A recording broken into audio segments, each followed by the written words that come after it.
Boa tarde a todos. Vamos dar início à nossa reunião do pré-natal de alto risco, hoje, 10 de março de 2022. Hoje com a apresentação do artigo pela doutora Fernanda, que foi orientado pela professora Jaqueline. Então, Fernanda, pode começar a sua apresentação. Boa tarde, meu nome é Fernanda, sou R2 de GO do HC. Hoje, orientada pela professora Jaqueline, eu vou apresentar um artigo que é um estudo comparativo entre o misoprostol retal e retal pré-operatório e a administração intrauterina do misoprostol intraoperatório. O artigo é esse aqui, tá? É um artigo da Universidade do Egito, que a gente vai apresentar hoje. Então, introduzindo, o artigo começa enfatizando muito a questão da cesariana como uma das principais cirurgias realizadas no dia de hoje, né? E que a taxa de cesariana vem aumentando ao longo das últimas décadas, principalmente nos países subdesenvolvidos. Essa taxa estaria em torno de 30% dos países envolvidos e 60% nos subdesenvolvidos, sendo que a taxa ideal seria de 10% a 15%. Então, infinitamente menor do que é realizado. No país do estudo em si, a taxa é de 55,5%, então também é uma taxa bem alta. Nesse meio tempo, também foi notado um aumento da taxa de hemorragia no pós-parto, né? E acredita-se que esteja diretamente relacionado ao aumento da taxa de cesariana também. A ocitocina já é, né, um útero tônico de escolha, assim, em todas as situações, né, para profilaxia da hemorragia pós-parto, usando 5 unidades, né, IM depois do nascimento do neném. Mas o misoprostol também é uma prostaglandina E1, é um análogo da prostaglandina E1 com propriedade uterotônica, que também é usado, mas não da mesma forma da ocitocina, né? Ele pode ser usado de forma oral, sublingual, retal e intrauterina. É uma droga de baixo custo, de fácil administração e que, associada à ocitocina, previne melhor a hemorragia pós-parto, pode tratar também, né, a perda sanguínea intraoperatória e reduz a necessidade de outros tratamentos medicamentosos para esse fim. Então, o objetivo do estudo é avaliar a segurança e eficácia do uso do misoprostol retal pré-operatório comparado ao uso do misoprostol intrauterino na redução da hemorragia pós-parto. A metodologia que esse estudo usou primeiro, né, é um estudo prospectivo randomizado. Eles utilizaram 98 gestantes do hospital lá deles, que tem entre 20 e 40 anos, com idade gestacional maior que 37 semanas, e que estavam indo realizar uma cesariana eletiva.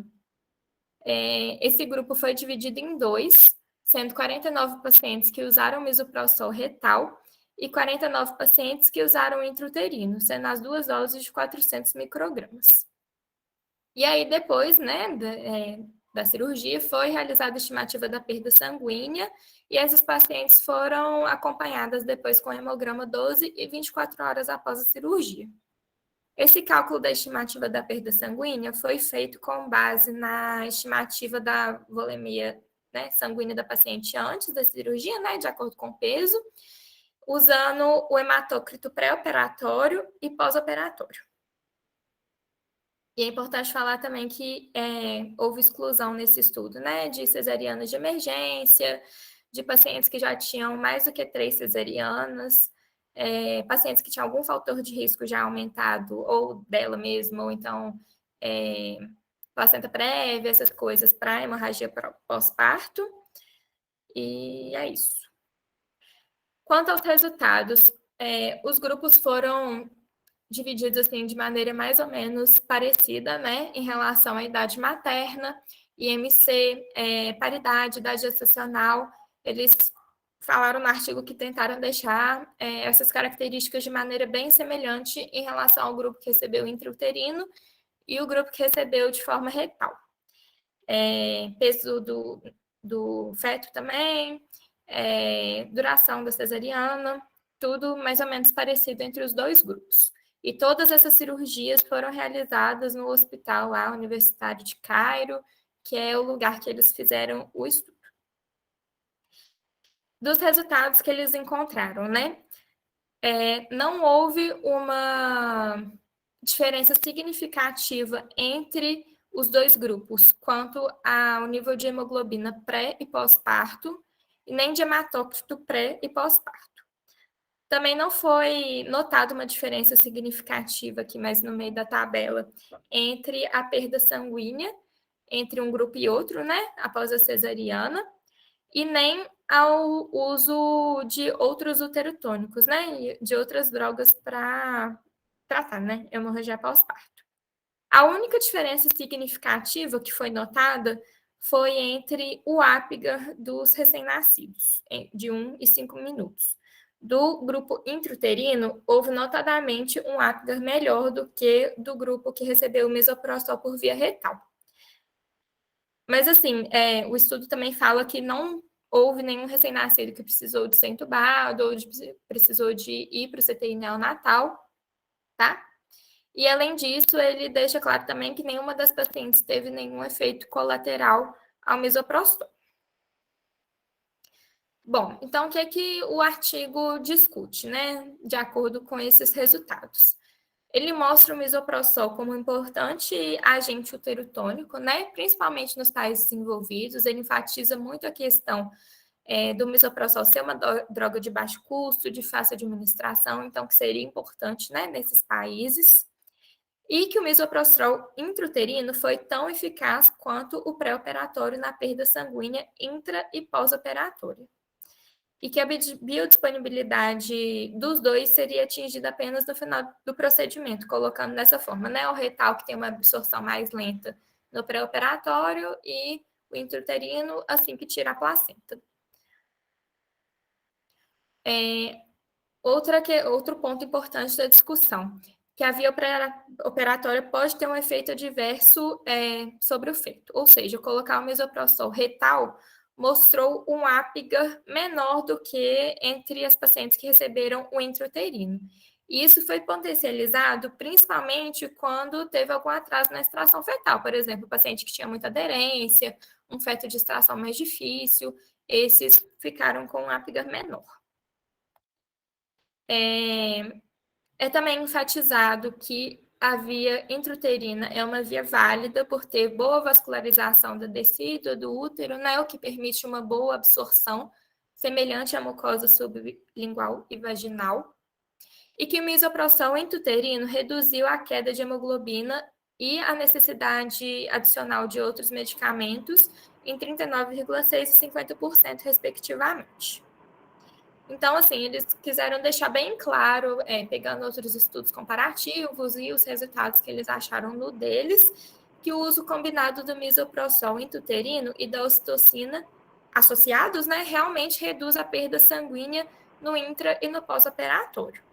Eles fazem, assim, esse uso sempre associado à ocitocina, né? Não seria uma coisa para substituir a profilaxia que a gente já faz, que todo mundo já conhece, né? Mas, assim, a gente também tem que ficar atento a algumas limitações dos estudos, né?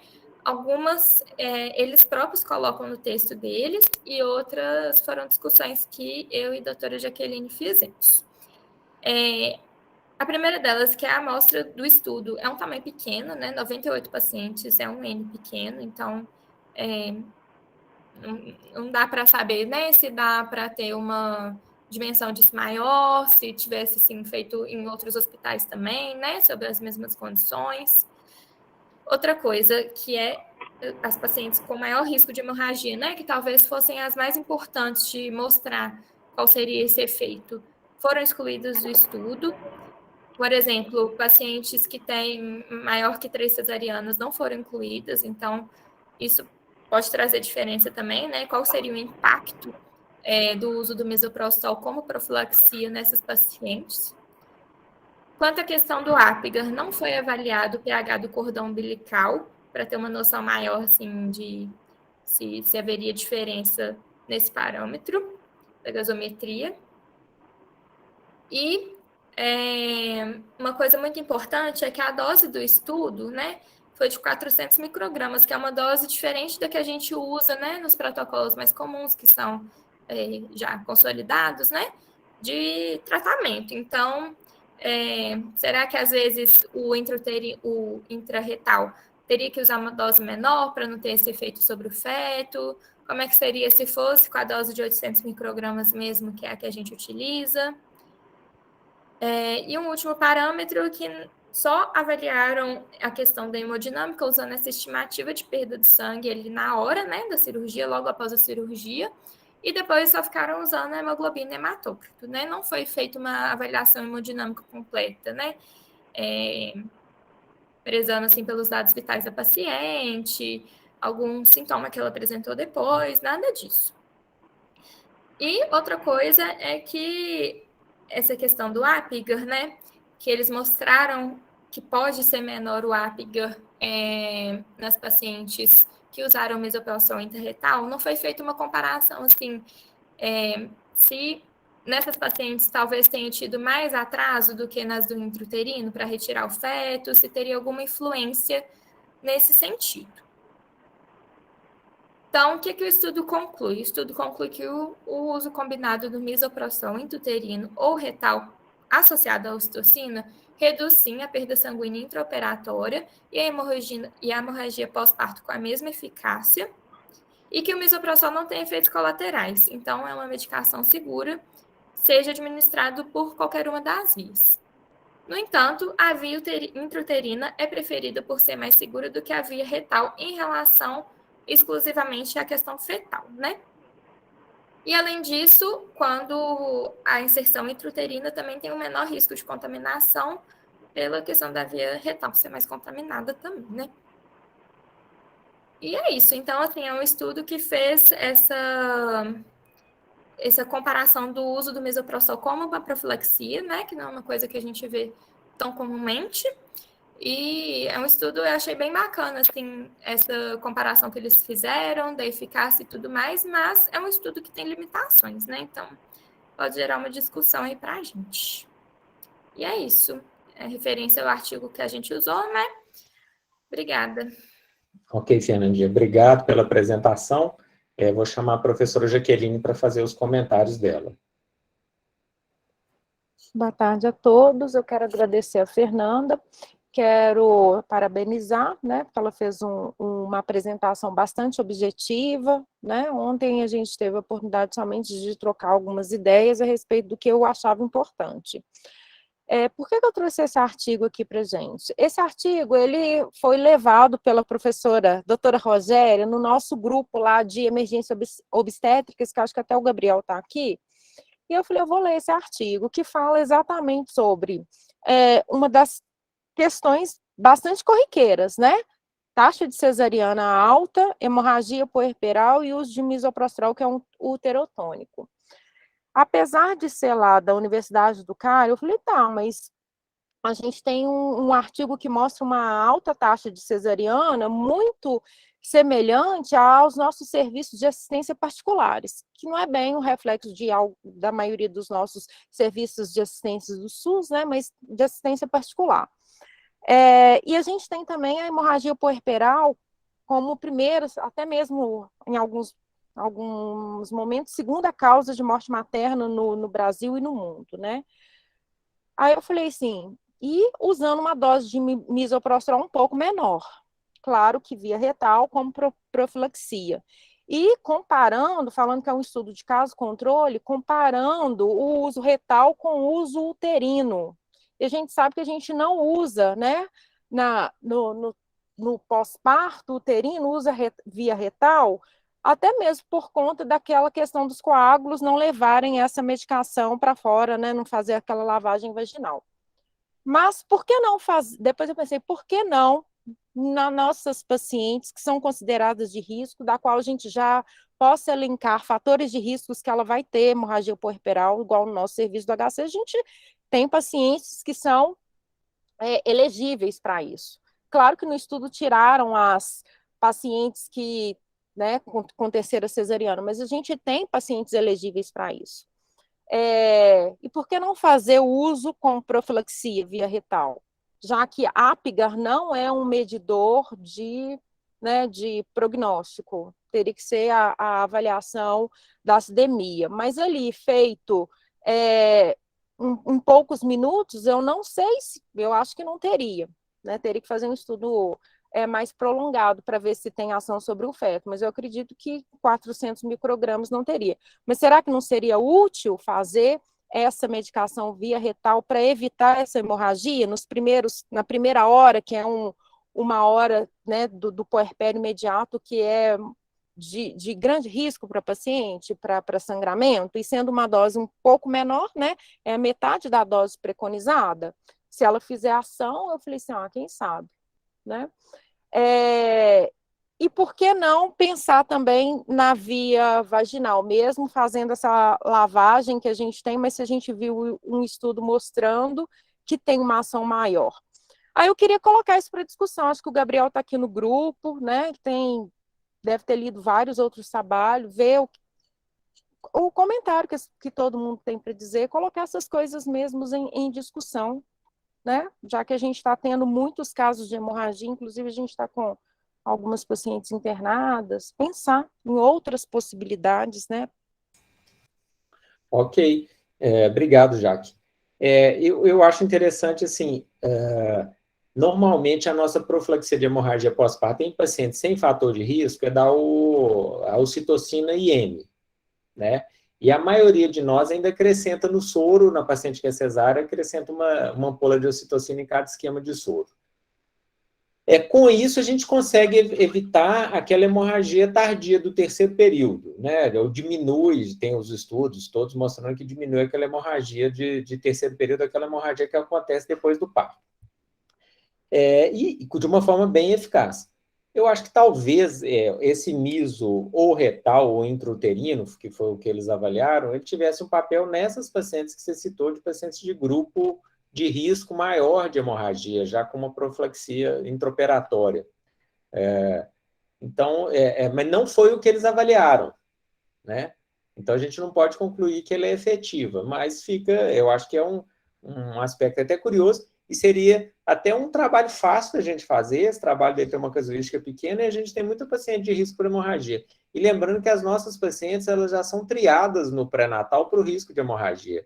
Então, nossas enfermeiras obstétricas, eu acho que não tem nenhuma das duas aqui hoje, as que ficam lá no pré-natal, a Adriane e a Leidiane, elas fazem uma triagem de risco e colam no cartão de pré-natal, o residente já deve ter visto um adesivo falando se a paciente é baixo risco, alto risco ou médio risco para ter hemorragia. Talvez a gente pegar essas pacientes de alto risco e fazer um trabalho exatamente acrescentando um outro método de prevenção de hemorragia, além do método tradicional que a gente usa. Mas lembrando que isso, em princípio, seria um estudo científico, ele ainda não tem uma evidência que funciona, né? Seria uma avaliação desse procedimento, mas que, com certeza, é curioso e interessante da gente fazer essa avaliação.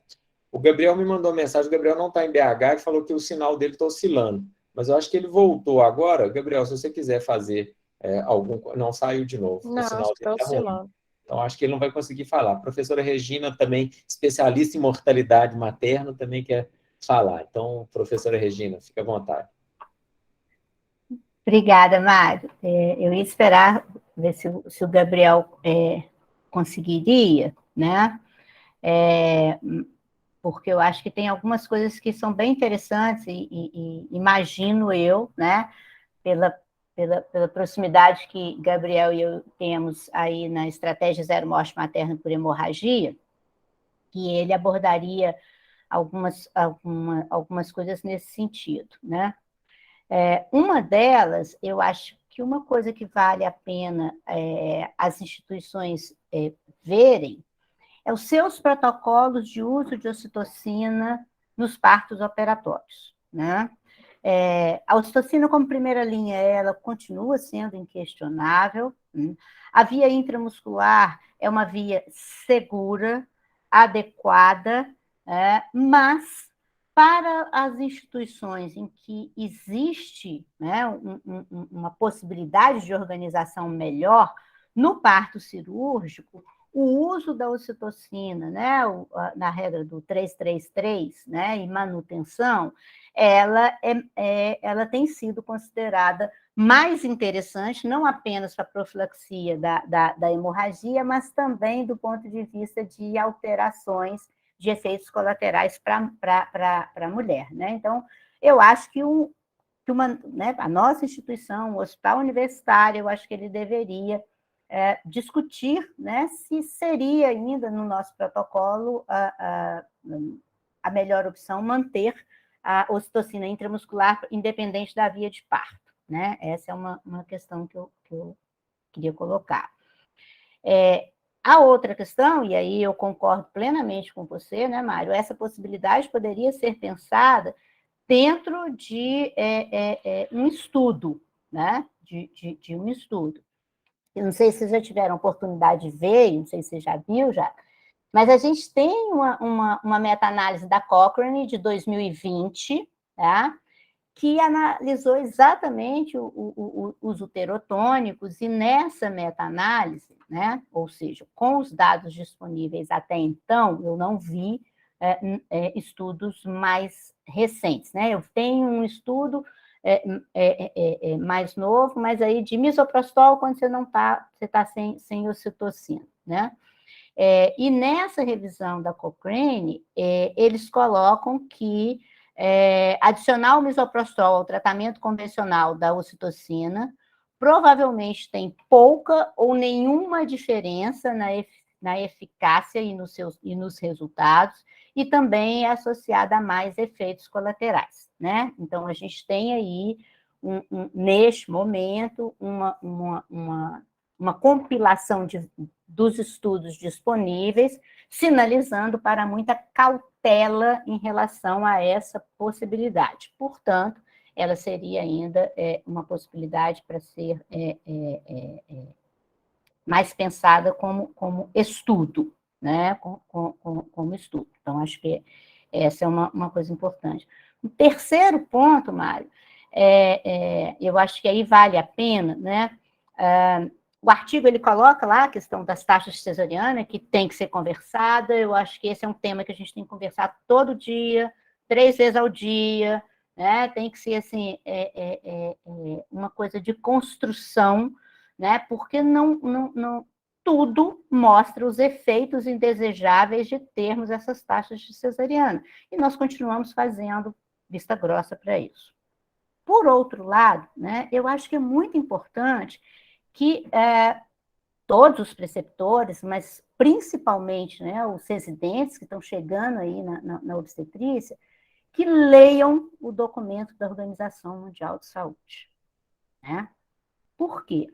Porque é um equívoco dizer que a Organização Mundial de Saúde diz no seu documento, o último documento dela é de 2015, então o documento anterior, né, tem uma outra... Um outro texto, é muito mais uma carta. Agora, o documento de 2015 é um documento muito bem feito, né? E o documento de 2015, ele coloca o seguinte, né? Que não existem evidências que mostrem que taxas de cesariana superiores a 10 a 15% alterem a mortalidade materna e neonatal. E eles chamam a atenção que não ter acesso a esse percentual de cesariana é um importante impacto na mortalidade materna e neonatal. Né? E eles afirmam nesse documento, né, que outros efeitos de taxas maiores do que 10 a 15% de cesariana, né? Como morbidade materna e morbidade perinatal, desfecho pediátrico e bem-estar social ou psicológico, né?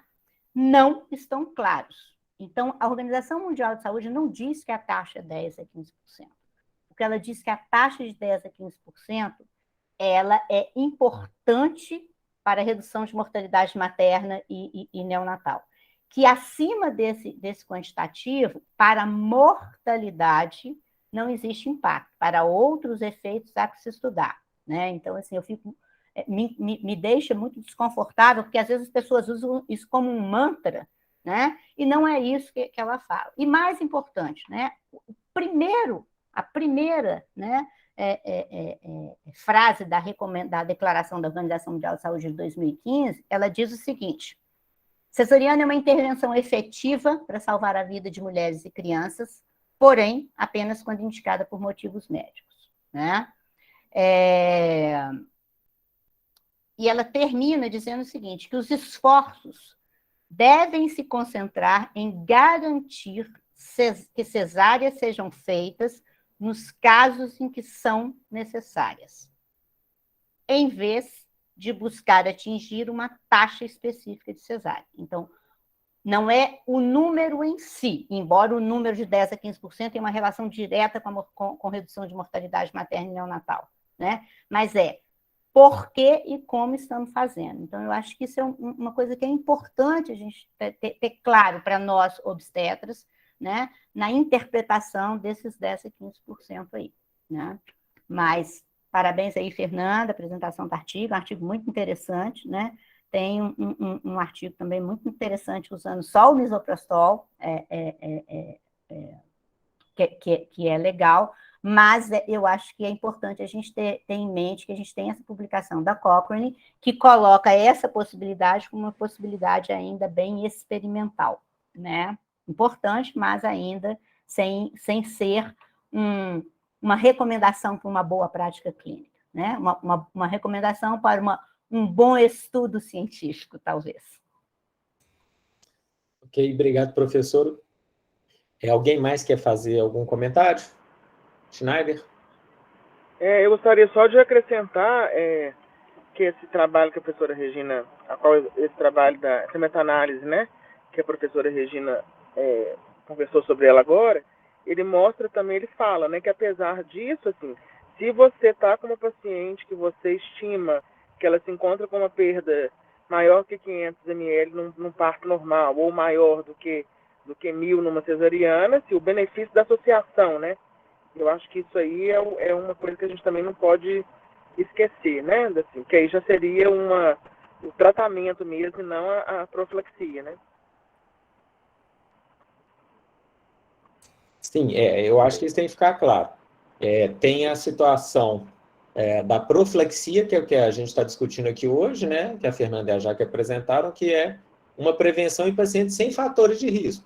E tem o tratamento da hemorragia, que aí tem todo aquele protocolo que a gente segue de usar o misoprostol retal e as outras medicações, e transfusão de sangue, todos aqueles passos que já são bem estabelecidos e que todo residente tem que saber de cor, né? Então, a gente tem que sempre lembrar desse passo a passo do tratamento da hemorragia.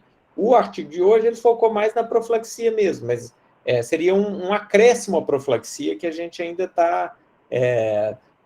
a gente ainda não vai usar isso na rotina, mas é bom a gente saber tudo que está acontecendo de novidade, né? Professora Alamanda quer falar. Professora Alamanda. Obrigada, Mário. Boa tarde para todo mundo. E gostei muito de ler o artigo, um artigo bem escrito, achei, sabe? E eu queria colocar aqui, compartilhar com vocês algumas questões relacionadas ao artigo, sabe? Com relação à cesariana, a Regina já, de fato, deu um panorama e uma perspectiva muito interessante, e então eu vou colocar algumas questões que me indagaram ao ler o artigo, sabe?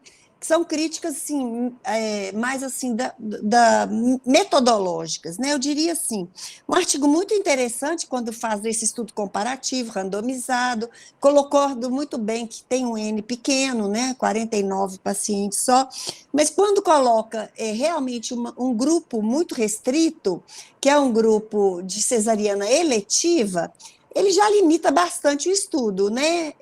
Para você tirar assim, conclusões assim, mais assim, substanciais, né?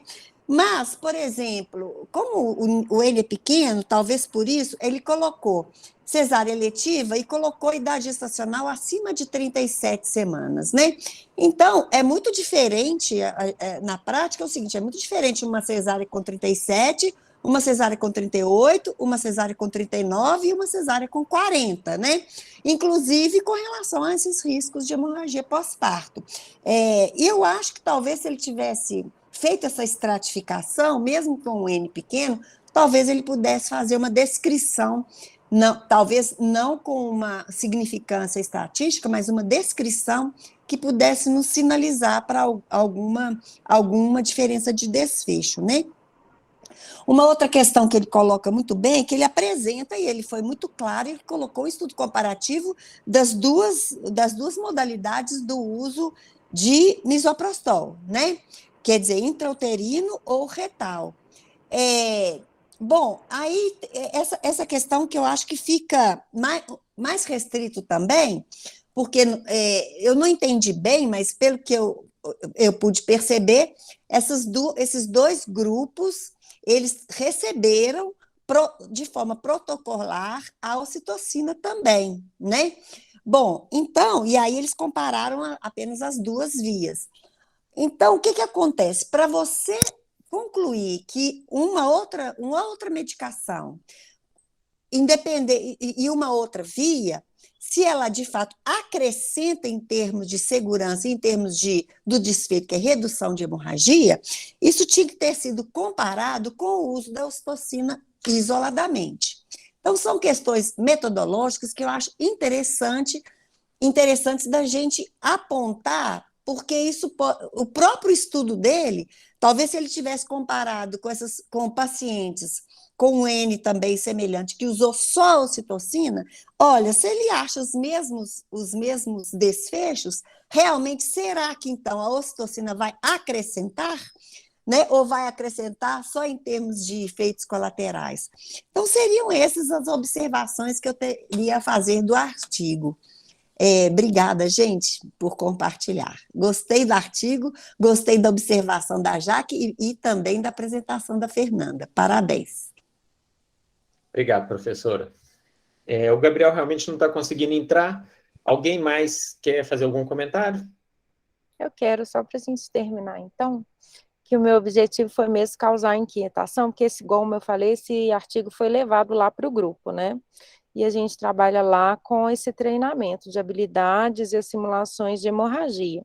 Aí eu pensei, eu vou levar para discussão, porque a ocitocina é uma medicação para profilaxia classe A, né, evidência, assim, não tem nem o que discutir, e é uma medicação extremamente barata. E mesmo que o misoprostol seja usado com uma dose menor, eu falei com o Fernando, 400 microgramas, bem menor do que o de 800. E aí, às vezes, a gente fica tentado. Mas, como o professor Mário falou, a gente está discutindo profilaxia, a gente não está discutindo tratamento. E o misoprostol é uma medicação que não está livre para a gente poder prescrever ela de medicação de uso controlado. E é uma medicação mais cara, né? Então, tem que ser pensado. Então, quando se joga um artigo assim no grupo, antes da gente pensar, que legal a gente fazer isso, quem sabe? Então, é sempre pensar. Então, eu agradeço muito, né, para a Fernanda ter aceitado esse convite de apresentar o artigo que foi colocado lá e as considerações sempre muito boas da professora Regina. Obrigada, professora Alamanda e professor Mário. Pena que o Gabriel esteja oscilando, que como ele viu esse artigo lá, eu queria ouvi-lo. E obrigada, Schneider, por te ouvir também. Então, era isso. Obrigado, Jaque. Se ninguém tem mais nenhum comentário, eu vou encerrar. Obrigado a todo mundo e até a semana que vem.